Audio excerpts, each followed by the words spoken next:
L'équipe d'Urbanis vous présente le bilan des 5 ans du programme d'intérêt général Rénovissime 2018-2023. Cette vocation d'améliorer les conditions de vie des ménages du parc de logements privés a permis durant cette dernière année d'opération de réhabiliter 124 logements, représentant plus de 3,7 millions d'euros de travaux. Près de 2 millions d'euros de subventions ont été alloués dans le cadre du programme Rénovissime, dont 76% par l'Agence nationale de l'habitat, 12% par le conseil départemental de l'Hérault et 10% par la communauté de communes Vallée de l'Hérault.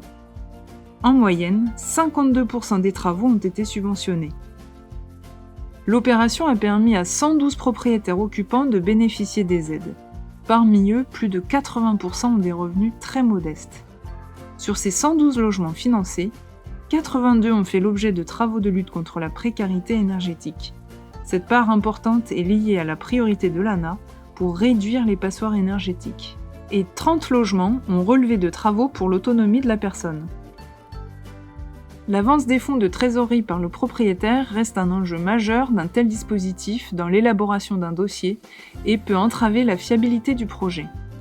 Il existe des financeurs complémentaires au PIG Rénovissime, et l'opération doit sa réussite grâce à ces différents partenariats forts et indispensables.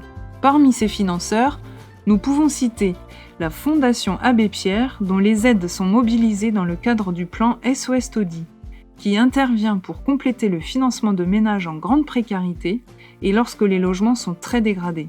La CARSAT, qui accompagne les propriétaires retraités à travers l'aide Habitat et Cadre de Vie, et qui a contribué au programme à hauteur de 10 000 euros.